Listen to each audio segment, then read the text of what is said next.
Ce court-métrage qui parfois tumultueux et à son épilogue, si l'essence, l'essentiel et la quintessence ont été montrés, vous conviendrez que le court-métrage en question s'accorde sans équivoque à l'importance de l'harmonie, de la solidarité, de l'entraide et surtout de la paix dans une classe. Certes, cela paraîtra difficile, voire impossible, mais la conviction, la foi de réussir, la confiance en soi, la bonne volonté, l'audace d'essayer et surtout le courage, seuls vous motiveront à continuer tout chemin et avec un point de persévérance, une nuance d'endurance et un grain d'effort, tous les candidats pourront obtenir enfin leur baccalauréat. S'il existe une chose sûre, seul le courage pourra nous donner un savoir pur, sûr, dur, mûr, qui endure sa rupture et qui servira dans le futur. Soyez courageux, armez-vous de courage. Hey boy Assane. Lam. Temps boy leçon liberté ak état moo nekk sama bopp bi chaque jour moom laay nekk di ko jàng boy. Te bac bi ñëw na ba pare. Instant yi bàyyi tuuti naa si dissertation yi de. Boy nag affaire yi jarul tiit jarul yéen boy. Leçon yëpp a nekk suñu bopp. noonu la demee mais état ak liberté xoolal système la. xoolal citation yi nga këru ko xam citation bu nekk ban partie de développement nga koy teg. boo paree dañ ciy génn jarul yéen boo ko yéenoo da ngay passé à côté. te day baax de incha allah dañ koy dagg. noonu la demee. Suma amul lan lay wax.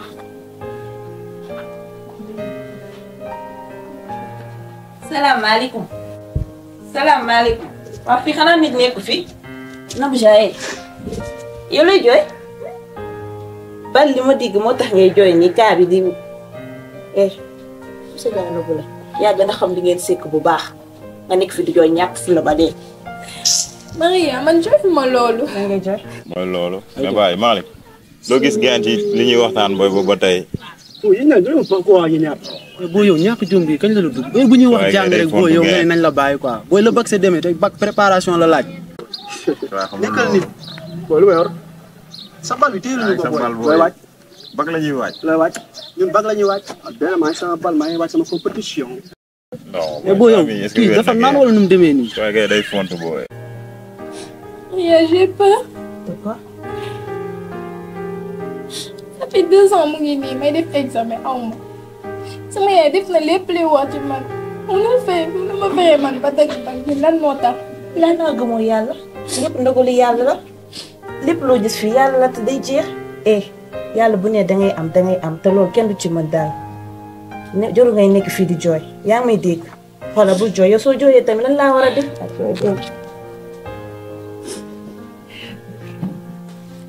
lépp day jeex dégg nga yàlla rek yàlla muy maye napp je ne vais pas te faire pleurer.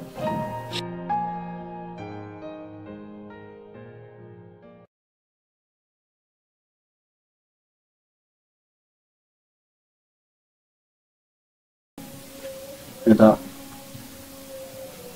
liberté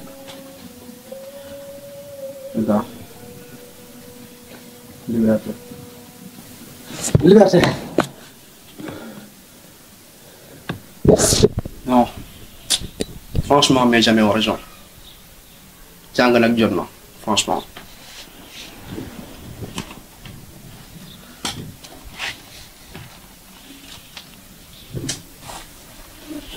yéeg a xam rek moo bon man teeloon na xam yëpp lii du ma fekk léegi war naa fekk ma parcourir lii yëpp mais xoolal dara comprendre ma ko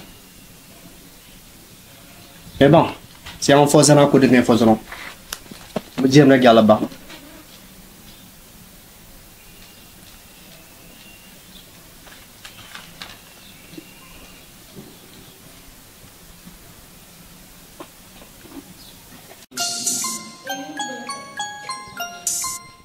waa doom day yëngal li ma yëg kaa bu bees tàq bu ma daj ci paquet Yii jaay ma ko. nee ma lan la Nabou Jaye dafa nopp monsieur Ndiaye. yaa ko tardé. dama fàtte ci samay comprimé loolu moo ko yëgee day tay. ma la ko fàtte délégué caane muy bag bi. waaw yow lan la xam ngeen ni bag bi ñëw na ba pare. waaw yow xanaa dégg lu ñu lay wax. yow ça va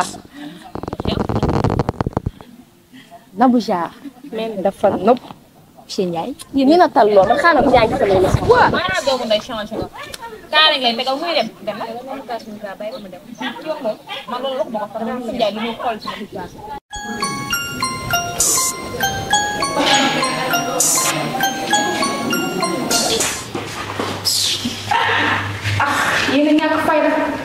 élève de terminale wala concentré ko seen jàng ay professeur. yow kan ngay waxal. man de monsieur. moo wax ñoom ku ne yow mën naa ko yéen a moo leen ñoom instant yi ñëpp yéen a di waxal jàng naa gis nga monsieur Ndiaye jëntuwu leen fekkee mu ngeen yaakaar dam leen ngeen toog il est beau il est jantal il est mignon. faale wuñu loolu ñun xooluñu ko. faale ko moo tax nga topp si ginnaaw bi taw mel ni may faal ngeen wax xam nga ñu may suñu jàmm yéen fa ñu fekk waxu góor xanaa gisul prof baa ngi ñëw may leen jàmm waaye pour la première fois c'est pas du góor de classe waaw c'est ya bay sax mo ñaan ma yokk sama ñaan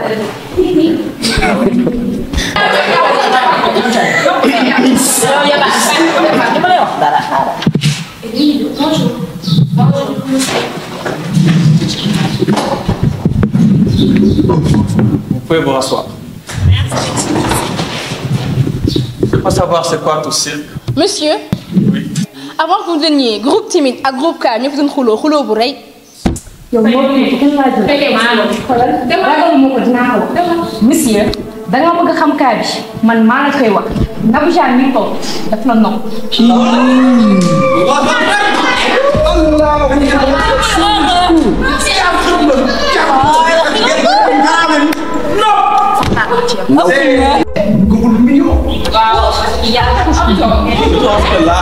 Je pense que là, je suis obligé maintenant de vous faire savoir de quoi est-ce qu'il s'agit.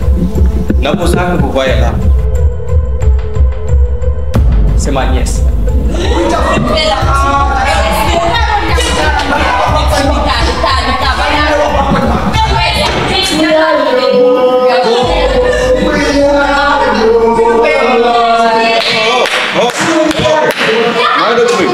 Ça suffit.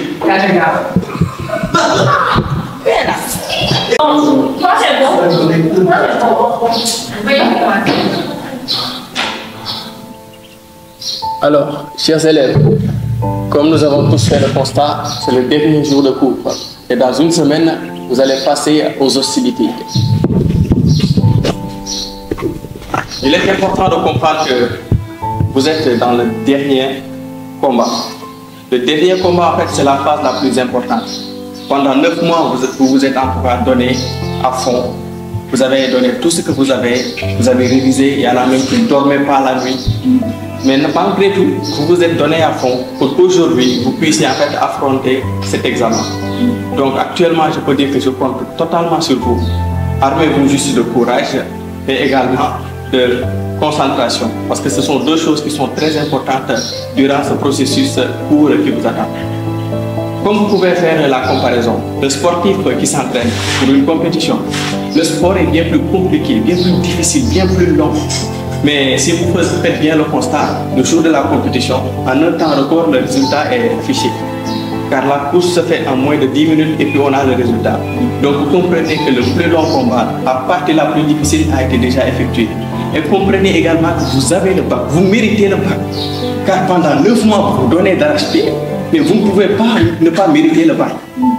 Maintenant, vous savez aussi que le bac a ses réalités. Donc comprenons-le comme tel. Et enfin, chers élèves, comprenez une chose, comme l'anglais a l'habitude de le dire. Your level of preparation will dictate your level of success. En français, comprenez juste que votre niveau de préparation va déterminer votre niveau de succès. Pour clôturer le débat, comprenez une chose. Les circonstances que nous rencontrons, elles n'ont pas autant d'importance que l'attitude que nous prenons pour y faire face.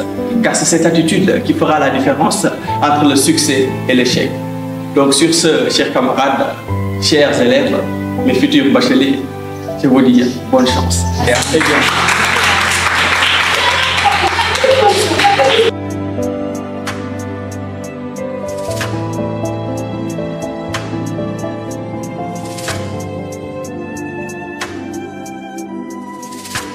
C'est que j'ai une rêve perdu en forêt. Il dit qu'on rêvait de monts et merveilles.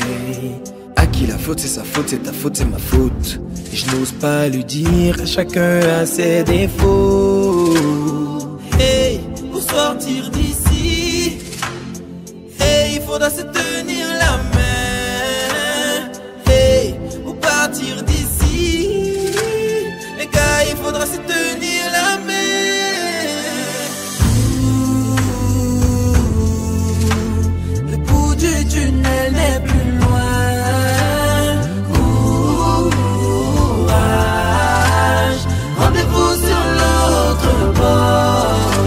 On m'a dit que la chance ne souriait qu'aux autres. Moi je leur ai dit que notre chance elle dépendait de Dieu. Il nous a ouvert les bras, nous a permis d'être toujours à la tête. Il nous a offert la chance de participer à cette aventure. Peu importe les disputes, peu importe les querelles, nous partageons tous l'amour du chant. Vie tout tracé pour moi, mais mon cœur voulait une autre voie. Allez merde, je me lance dans le délire. Des rencontres j'en ai fait, des amis je me suis fait. Une nouvelle vie qui commence à me plaire. De sans plaisir nous voilà dans la mer. Encore des galères, encore des emmerdes. Comment s'en sortir, on saurait le dire. Mais tout compte fait, on y arrivera. Et le bout du tunnel est plus loin. Courage, rendez-vous sur l'autre bord. La forêt nous a liés, pour sortir de là faudrait passer papier. Des erreurs on en a commis, mais à qui la faute faudrait pas s'indexer. Dans le but de vouloir s'évader, dans la forêt on finit par être coincé, on peut plus avancer. Donc faut se serrer les coudes pour sortir de là. Les heures en forêt sont même boire de l'eau. Avancer ensemble on est capable, casser ensemble qu'on est tous coupables. Rendez-vous sur l'autre bord mon frère, je veux revoir Wilson, tu sais, refrain. Le tunnel est plus loin. Courage, rendez-vous sur l'autre bord. Tous les gars prêts à tout pour atteindre le sommet. C'est pas ma faute, je sais rêver. On n'a pas le temps, on doit avancer. Mettre la chance de notre côté. Qui vous jouera des sales tours. C'est à vous de savoir faire le tour. On ira au sommet, sommet, sommet. On ira au sommet. On ira au sommet, sommet, sommet. On ira au sommet. Rendez-vous de l'autre côté, rendez-vous, rendez-vous, rendez-vous de l'autre côté, rendez-vous, rendez-vous, rendez-vous de l'autre côté, rendez-vous, rendez-vous, rendez-vous de l'autre côté, rendez-vous, on verra le bout du tunnel, le bout du tunnel, le bout du tunnel, le bout du tunnel, on verra le bout du tunnel, le bout du tunnel.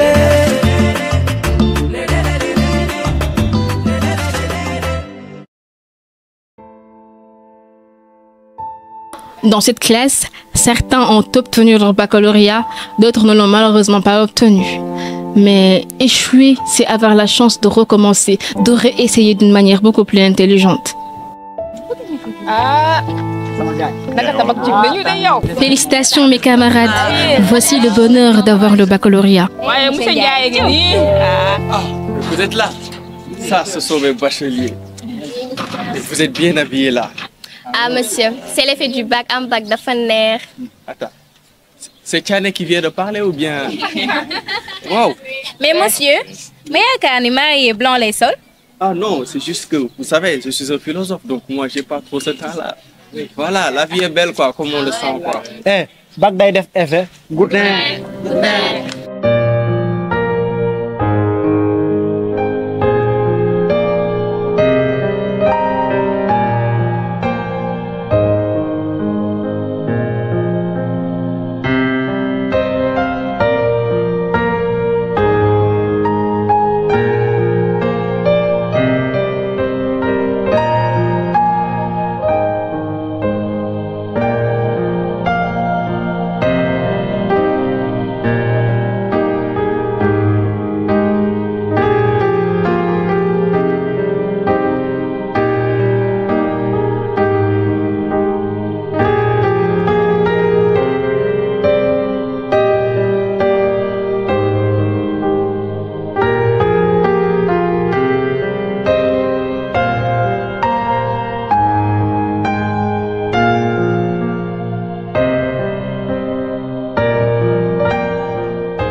Wow. Aujourd'hui, c'est de saluer tout le monde. Que pensez-vous de ce tournage, de ce film, de ce court-métrage Espoir? Bah, je trouve que c'était assez difficile, mais quand même ça en valait la peine. Parce que, Inch'Allah, quand les candidats vont voir ça ou entendre ça, ça va les motiver. Ça va être propulsant pour eux, en tout cas, Inch'Allah. Donc vous pensez que le courage est le seul moyen pour eux de réussir? avec l'espoir, combiné avec l'espoir, ça va faire un choc. Donc, courage et espoir. Exactement.